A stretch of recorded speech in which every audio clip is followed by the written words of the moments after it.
you're in leadership, and you're in leadership for any amount of time, you're going to handle crisis. You're going to deal with crisis. It isn't a matter of when, it is a matter of how it is going to happen, because it will happen to you, I promise you. You don't know what it's going to be, but you can still plan for it. You can still plan ahead to make it happen.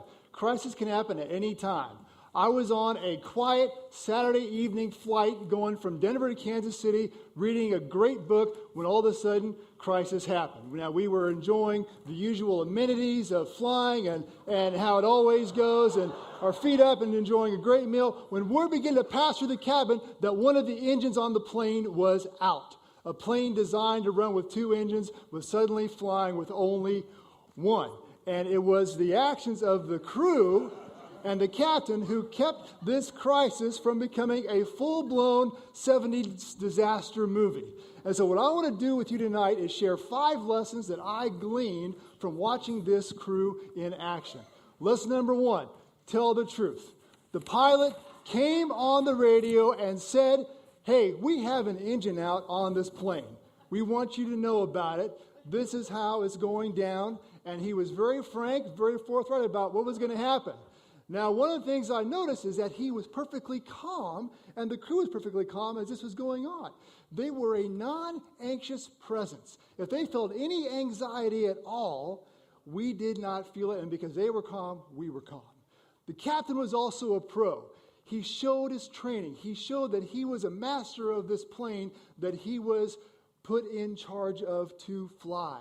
And he used technical terms, but he took the time to explain the technical terms to us, like starboard engine. The other thing he did is he shared the plan.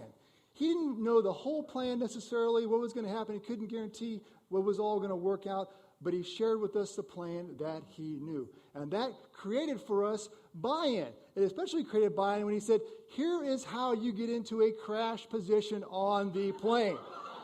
Because he gave us something to do, and that was a release for the anxiety that we were all feeling on that one-engine plane. The other thing it is, he told us what to expect, what to look for. So he subdued surprises for us. He said, now when we land, you're going to see emergency vehicles up and down the runway. And so when we did, I did not freak out like I would be prone to do. The third thing he did is he did not overpromise. When you're on an airplane that has one engine, 35,000 feet in the sky, what is the one thing you want to hear?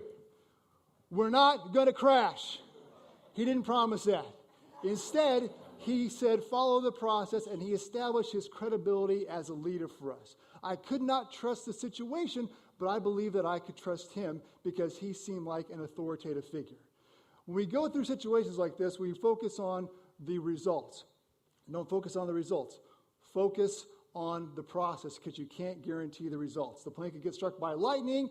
A goose could fly into the engine. You just don't know what's going to happen. Follow the process. The fourth thing they did is that we just didn't depend upon the captain talking to us. He dispatched the crew of flight attendants to come through and answer our questions and speak to us individually. They met us where we were. They came right to our seats and said, what can we help you with? What questions do you have? And not only did they meet us where we were physically, they met us where we were emotionally. And they didn't add a whole lot that was different than what the captain said. And there are some things they could not even answer. And that taught me one more lesson, that answers are overrated. When you don't know the answers, don't make them up. Give people attention instead, and that will fill the gap for what you don't know, because then people feel like they have been heard. And then the fifth and final lesson, expect defections. There was a lady sitting right behind me who, when this whole deal was going down after the captain spoke, she began to cry out, I've never been married. I've never had kids. Oh, why didn't I marry Matt? He loved me so much. Matt, if you're here, you are teed up, dude. You're teed up. Just know, no matter how well you do, there will always be one person when you manage a crisis who freaks out. Expect it, prepare for it. It's not about you. Limited hysteria can be your friend. Because this lady, what happened is everyone tried to calm her down, and she became the focus of our anxiety, trying to get her to be calm rather than the situation. So if you manage hysteria, you do well. They say any landing you can walk away from is a good landing, and I agree.